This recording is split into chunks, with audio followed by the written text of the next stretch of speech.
IVM.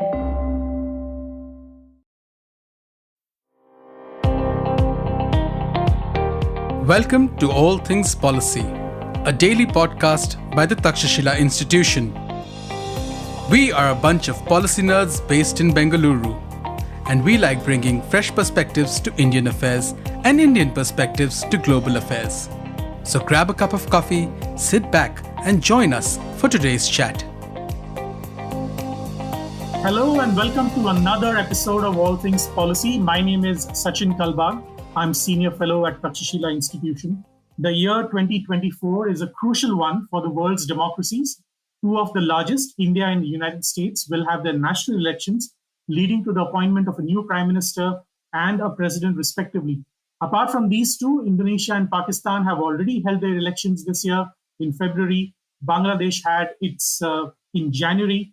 Russia has one coming up in March, so does Iran. Mexico has one in June. South Korea goes to the polls in April.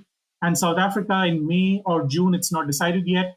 The United Kingdom will have its all-important election this year, though no announcement has been made yet as to when it will be made, when it will be done.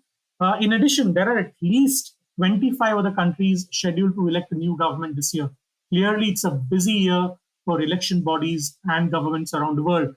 And so it is for the media as well. In India, wall-to-wall coverage is the norm, but this year's polls will come with its own set of challenges.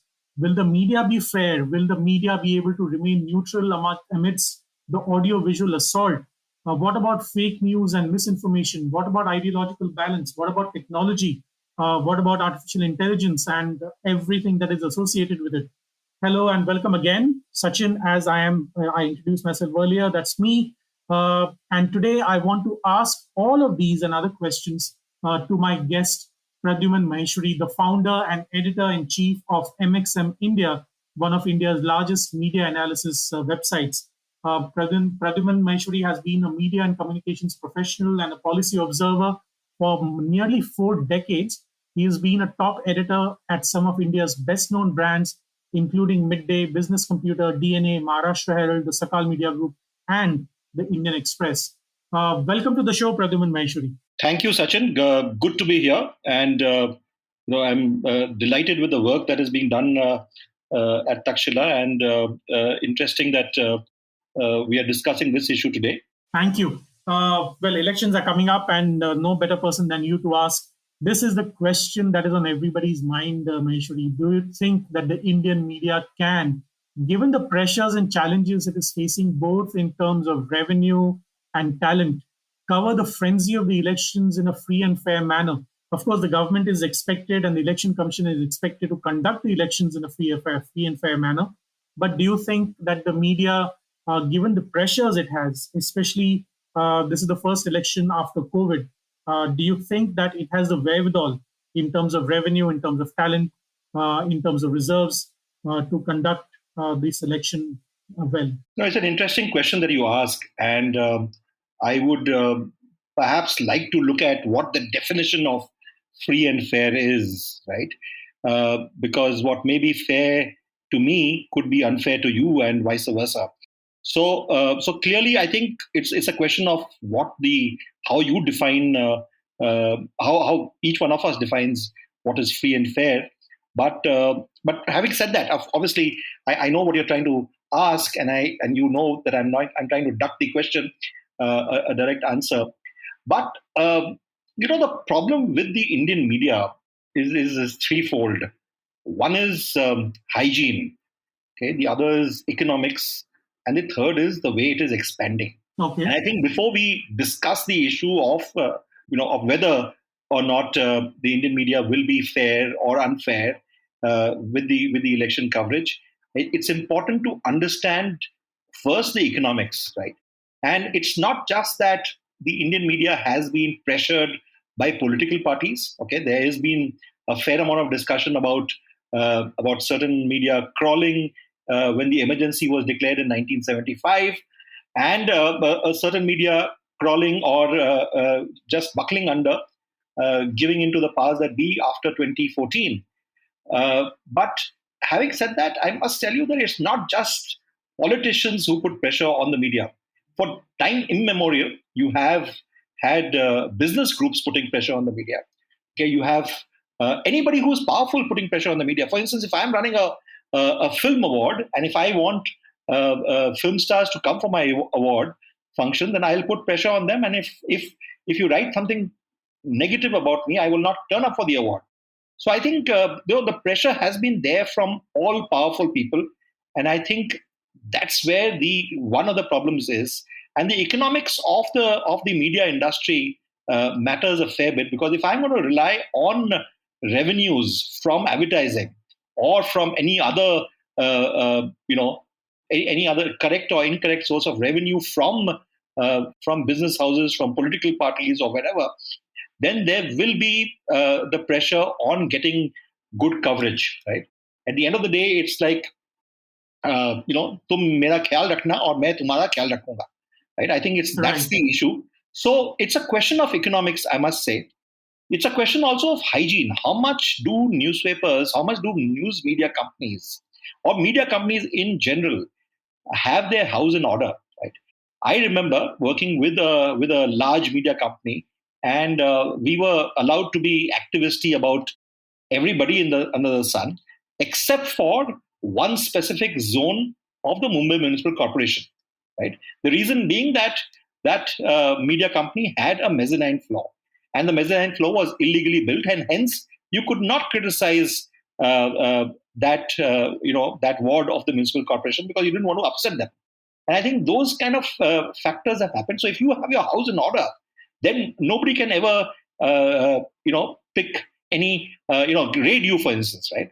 If you have paid your taxes on time, then however much you might criticize the government of the day or criticize any political part, any business house, you can't be damned by the lawmakers, by the law enforcers, right?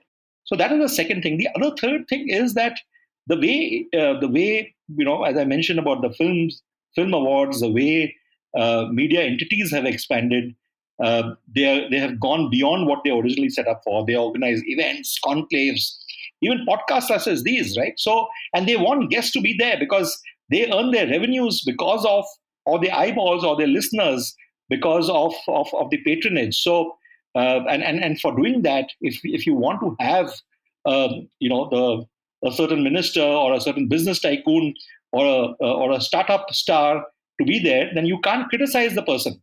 And that's where it is. So I think it's a question of hygiene, economics, expansion. You know how much your newspaper costs, the newspaper or the channel costs, right? Given the fact that producing a news entity, producing any media entity costs a hell of a lot of money. And the newspaper is available for almost nothing.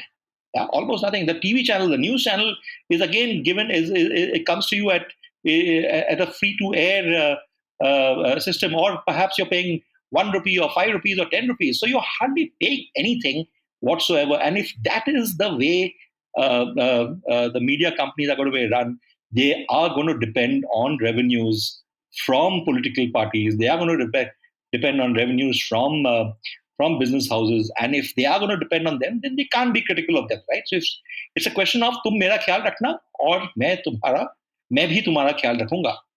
Yeah. But at the same time, what happens is that in an election year where every state is important, every district is important, the breadth it's not just the depth, but also the breadth of coverage that is scrutinized. So if a newspaper has deep pockets, then obviously, or a TV channel has deep pockets, then obviously that TV channel or the newspaper will send its reporters to various districts and states across the country.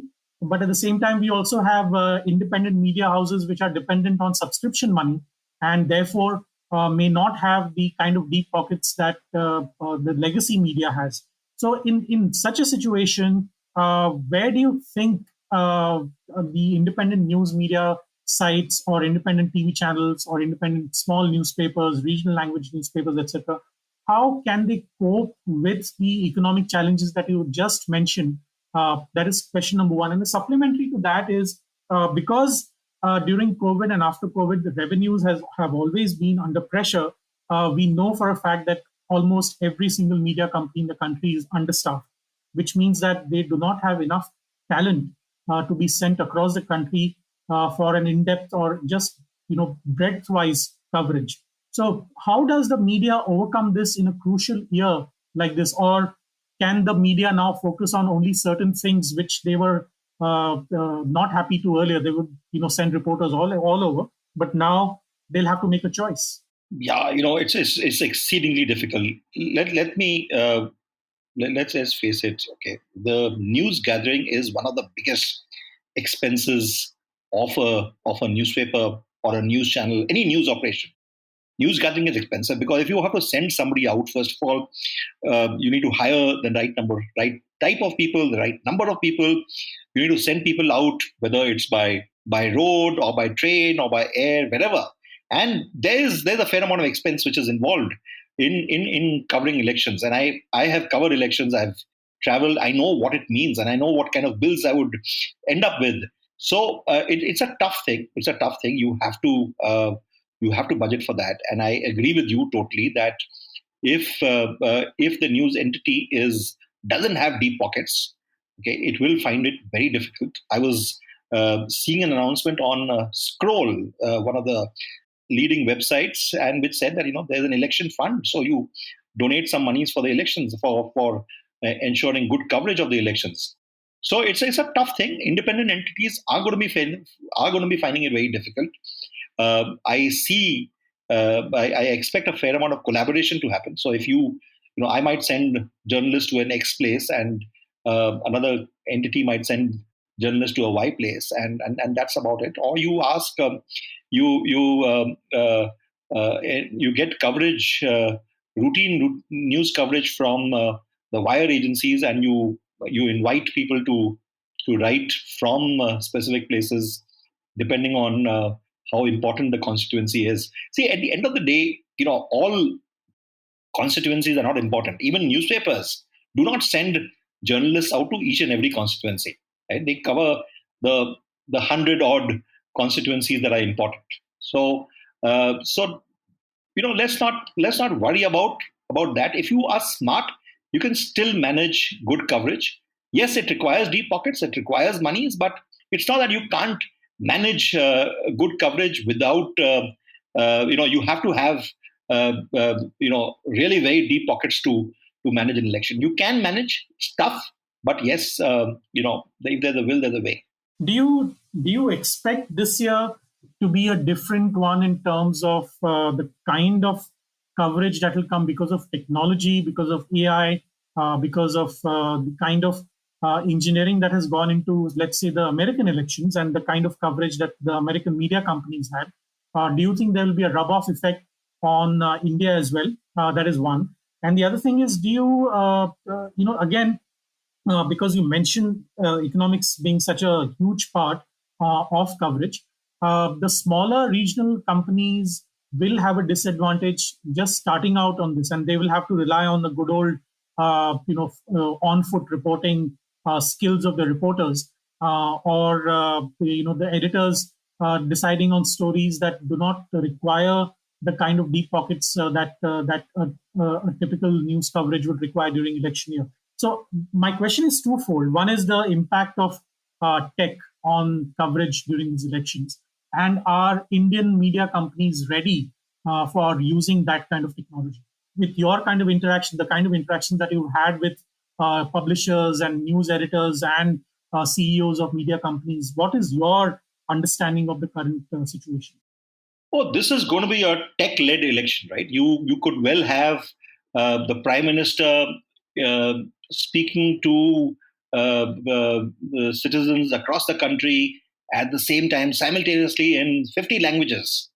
And you could well have all those things happening. So it's going to be interesting. It's going to be a tech-led election, and it would be good fun to see how it is. Of course, technology has its own share of issues. There is fake news. There is you could well have one political party showing a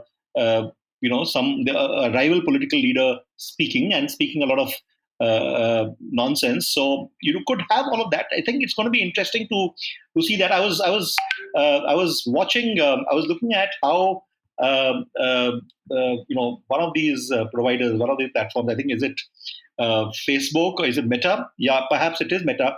They are looking at doing things about how to control the negative impact of artificial intelligence. Right? I think it's not artificial intelligence that people should be worried about, but it's human intelligence that the people have to be worried about. So eventually, Yeah, that's right. tech is a problem, but finally, remember there are human beings who are out there. They are there are IT cells and teams across all political formations.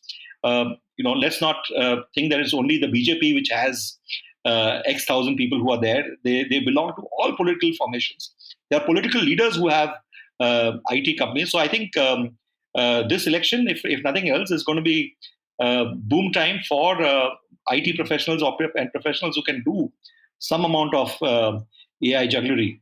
Yeah, and it's not as if, in earlier election, there were no rumors or riots. I mean, the fact is that uh, elections have been conducted in less than honorable ways, even in the 1980s and 1970s, and again in the 1990s. It's not as if, it's just that technology has enabled it to become mass market, because now spreading a rumor or spreading one bit of fake news that could potentially lead to a citywide skirmish is far easier in 2024 than it was in 1995, for instance. But the fact is that even 20 years ago, we did have technology that allowed people to send messages really quickly. But I want to look at the other side, Maheshwari. One is you briefly mentioned Meta, but do you think that technology companies are doing enough to prevent? Because I know that people, political parties will always be one step ahead, and by the time accurate news ties its shoelaces, deep fakes and fake news have circumnavigated the world. Do you think that tech companies are doing enough to stop this from spreading across countries? I know that Meta is doing something very actively in the United States. It has almost announced something similar in India as well. So I wanted to get your opinion on whether tech companies are doing enough, and and two, whether media companies will respond to that kind of scrutiny of their coverage in case something has gone wrong. I think to be fair to them, tech companies are doing a fair bit. I've heard some of the stuff that they're trying to do, but remember, our Indian politicians, business companies, etc. They are smart. They know how to hoodwink, the laws. So don't never underestimate the brain power of the average Indian. So I'm sure there are ways and means in which even though the tech companies may do whatever they have to do, unless and until they decide to make things really difficult, or unless and until they decide to stop the service which is there, and which they're not going to be able to do, right? So I think you're not going to have Meta stopping WhatsApp, right, for say 1 month. It's not going to happen. So if that's not going to happen, then there's clearly no way in which you can avoid stuff being sent. And the warriors, as they call them, or the war rooms, are there not just in a Delhi or Mumbai. They are there across the country. They are across the world. Right? There are friends of loyalists of various political formations who are there across the world, and they are all doing their bit, for their leaders and for their loyalties. So, while tech companies will do their bit, which is very good, but I'm not very sure. I don't expect anything major to come out of it. Okay, political parties will do their bit. They will send out rumors. They will, have stuff. They will, there will be fake videos that will come out, and all of that will happen, and you're going to see a lot of it over the next few months. Unfortunate. At this point in time, actually, with sorry, unfortunate, but that's how it is, and it's not going to happen just in Hindi and English. English perhaps hardly there, but it's going to happen across regional languages, and which is where it's going to become very, very difficult because the stakes are very high. Remember, each and every seat matters finally, and especially for the smaller parties, each and every seat matters. So because if they get those 10 seats, then they could be a force to reckon with. So I expect a lot of action from them. Unfortunate, all of it is going to be, but still, that's how it is. And remember, it's a technology led election. The stakes are indeed very high at this point of time. We will take a quick break and we'll see you on the other side. Stay tuned to All Things Policy. We'll be right back after a short commercial break.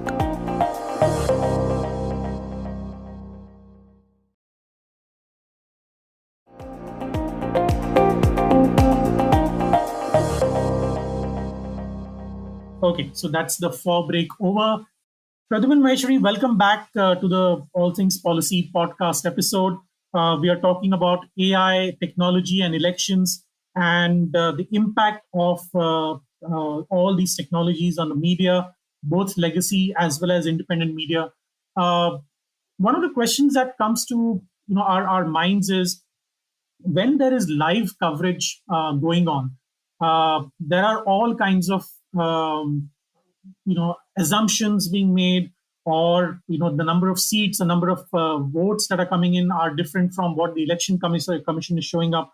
So, and in such a case, we know that TV channels tend to exaggerate a bit, and sometimes their exit polls or their anticipation of certain seats goes wrong. They'll have a quick time or to turn around their decision on the screen, but it also becomes an issue of credibility, and credibility is something that TV channels and newspapers thrive on, and this is something that does not get discussed, I think, enough in the context of election coverage. Do you think that this year credibility will be at the center of discussions amongst TV channels and legacy media houses? We know that the independent media houses are fighting really hard on this issue. But what about legacy media, which have been there for a century or perhaps more, and TV channels that have been around for 25, 30 years or more, talking about these important issues? Sachin, you know that there are like exit polls have been there for a while now, and they are some of them are run by legacy media companies, legacy of nearly 200 years, or some with lesser. And the fact of the matter is that they do publish exit poll results every year, and despite the fact that there is egg in the face, but they come out with it. So because exit polls are very popular, they are consumed by people. They do get revenues from in the form of ads. So and it helps increase their viewership. So I am not very sure whether channels, whether news entities, especially TV channels in this case, really bothered about credibility. I don't think the credibility or the accuracy is something that's very important. If that was what it was, then they wouldn't have been publishing it. NDTV, for instance, stopped. NDTV pioneered the whole concept, right? Cephology was brought into our lives by Pranoy Roy, but he stopped exit polls when he realized that it was not good for his reputation. But all the others are not worried about it. So and I think in our country, exit polls, the reputation is not really a major consideration. Reputation, credibility, integrity don't really matter very much. I know I'm being very cynical, and I know I'm speaking like as if I've accepted it, but that's how it is. One becomes cynical by having seen this. There are you find dumbing down of the media, and you think, gosh, people will reject it, but it doesn't get rejected. People still love it.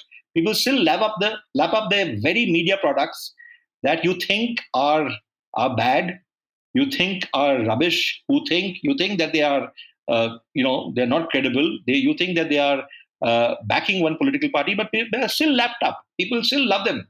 And what do you do? Is it a question of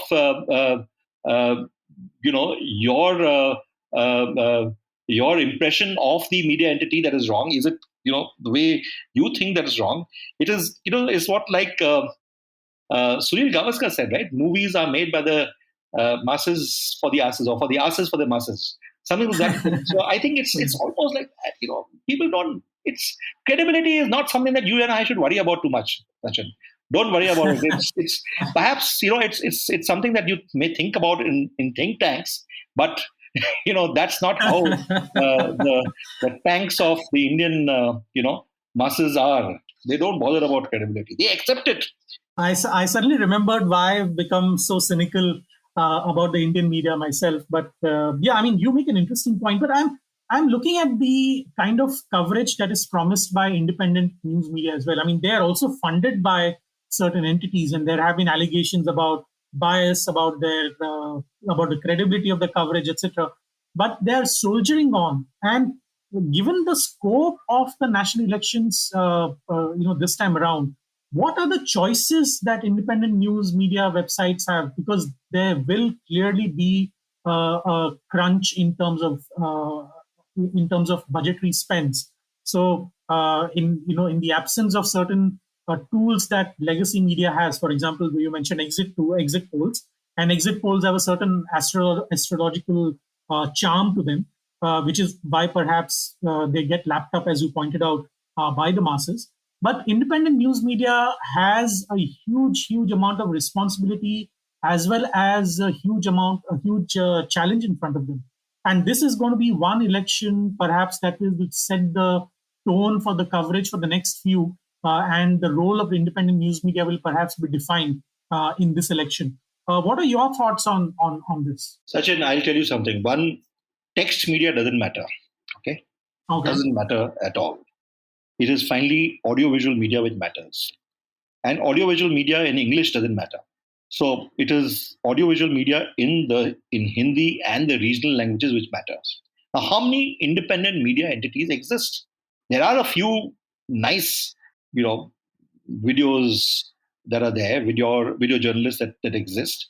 They have fairly decent followings. But the question is, are they real? Do they really matter?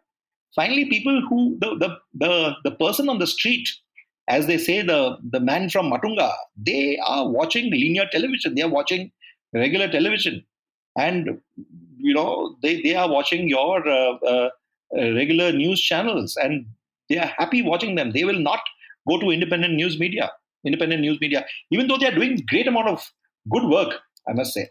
So, given the challenge that this election will bring, then again, then from the way you've described it, and I'm sure you've spoken to scores of publishers and editors across the country, seems like a no contest. Then, I mean, is it that people like us should be discouraged by the challenges that independent news media faces in India? No, I wouldn't say that we should get discouraged, but you have to face what the reality is, right? You have to face what the reality is. Let's look at it. In 2014, a lot of the English media, a lot of the intelligentsia wasn't giving the BJP much of a chance, right? They were not very sure about it. But finally, it is the regional media, and I actually went to Varanasi, and I went to Bihar, and I spoke to a lot of people. So remember, the English media hasn't been able to get a real feel of what India wants and India is doing. And that's a fact. You need to speak to people. You need to go and you just can't go and meet people and take a bite from them. They will not tell you what they feel. You have to go there, be one of them, stay there, speak to people, have a drink with them, have a chai with them. Okay, and that's how you get a feel of what it is. I don't think all media entities are doing that. Having said that, let's not. I know I'm sounding very cynical, and I'm perhaps that is rubbing off on you as well. But we have to keep trying. Hum honge kamyab, and let's hope it doesn't happen ek din, but it happens very soon. In the context of, let's move away from the elections a bit, because these challenges that you mentioned are faced by media houses almost every single day. So it's not a new thing to them. The election will perhaps put a microscope on them and enlarge it in terms of their shortcomings. Not necessarily that in talent, but in terms of, like you pointed out, budgets and the scope of coverage. But given the daily challenges of these news media houses, it won't be surprising to see, that those same challenges carry forward to the election season as well.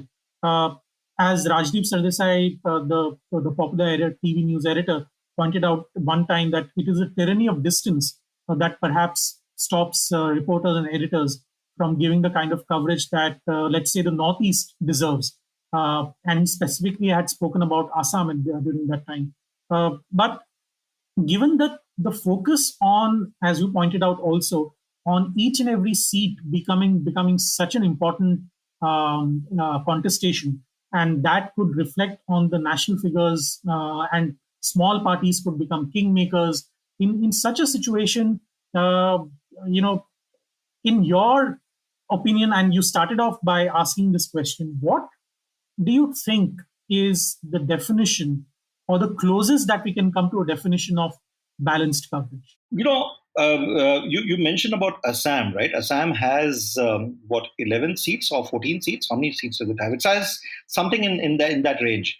Now, finally, when one has to look at sending journalists across the country, you decide on sending them here, there, or wherever, and you look at the important seats. So typically it is UP, Bihar, and Madhya Pradesh, Maharashtra. You go to a few southern states, you perhaps touch Punjab. But these are you obviously look at the states which have maximum number of seats, and you would perhaps go to an Assam just to get a flavor of the Northeast. But that's how it is. I'm not very sure one should feel one should say that the media is not doing the right thing because it's not sending to places. I think they need to look at, okay, this is the kind of budget you have, and this is what you can afford. So I'm not going to worry too much about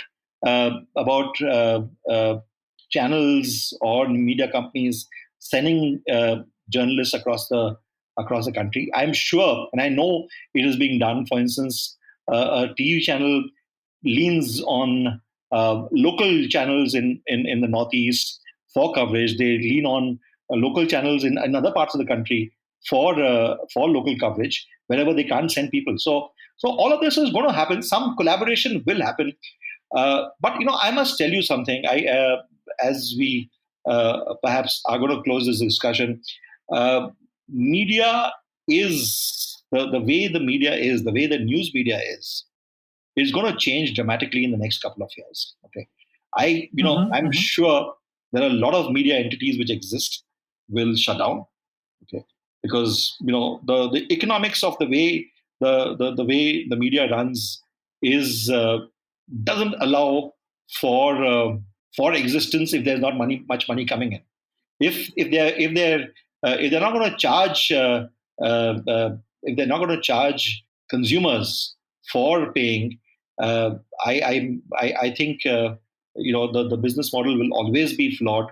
They will always depend on television, on political parties, on business houses, etc. And that is how it will be. A Netflix and a Prime have proven that people are willing to pay for content. So I don't see why people are so worried about charging for content. If the content is good, people will pay for it, and they are doing that with your streaming services. They are doing that with some morning news subscribers. They are paying that for international publications. So I'm sure they will have to learn. They'll have to learn news media entities, and I'm sure if nothing else, these elections, we will see fewer entities in the country, and being smarter and running their houses in a better way. Absolutely. What you're saying essentially is that there will be consolidation in the market, in the media market, in terms of business models, in terms of acquisitions, perhaps, or even shutdowns. Thank you so much, Pradyuman Maheshwari, for being on this episode. It was lovely chatting with you. Thank you for enlightening us with your points of view. And we hope that this election coverage, as you say, will be a tech-led one, but let's say and let's hope that it's going to be a free and fair one, as much as we hope. Thank you so much once again. Thank you, Sachin. Thank you. Lovely being here. If you liked our show, don't forget to check out other interesting podcasts on the IVM network. You can tune into them on the IVM Podcast app, ivmpodcast.com, or wherever you listen to your podcasts. You can also follow IVM on social media. The handle is @IVM Podcasts on Twitter, Facebook, and Instagram. And hey, if you'd like to dive into Takshashila's research on technology, strategy, and economic affairs, check us out at our Twitter handle @TakshashilaINST or our website takshashila.org.in.